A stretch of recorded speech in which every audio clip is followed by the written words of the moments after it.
महावितरणच्या भोंगळ कारभाराविरोधात येडशी येथील ग्रामस्थांचे टाळे ठोको आंदोलन।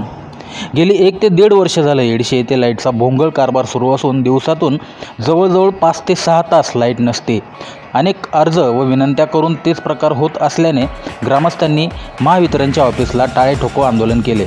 यावेळी ॲडव्होकेट धैर्यशील सस्ते, संजय लोखंडे, शशांक सस्ते, तुषार शिंदे, सुनील पाटील, दत्ता तुपे, पवन सस्ते, चव्हाण, सुनील वाघमारे, सोलवट, लक्षण पवार व इतर ग्रामस्थ या ठिकाणी उपस्थित होते।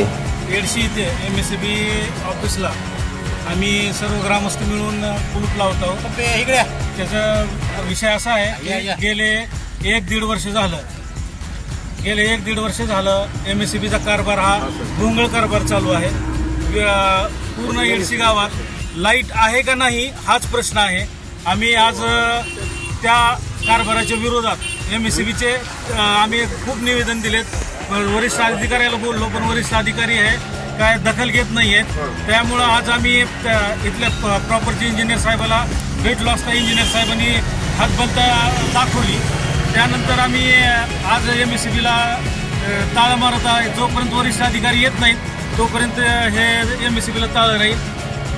ह्या MSEBच्या भोंगळ कारभाराचा आम्ही जाहीर निषेध करत आहोत। येडशी ग्रामस्थांतर्फे MSEBच्या भोंगळ कारभाराचा जाहीर निषेध, MSEBच्या भोंगळ कारभाराचा जाहीर निषेध। नमस्कार, मी अमर गाडे। येडशी येथे माझी फॅब्रिकेशन दुकान असून MSEBतून आम्हाला कंटिन्यू सप्लाय मिळत नाही लाईटीचा।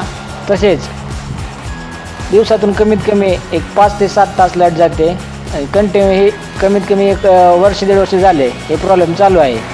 तर या वतीने MSEBकडून कुठलेही प्रतिसाद येत नाही। MSEBत वारंवार जाऊन सुद्धा आमचं म्हणणं ऐकून घेतले जात नाही, त्याला रिस्पॉन्स येत नाही। याला वैतागून आज आम्ही MSEBमध्ये टाळे ठोको आंदोलन केलेलं आहे।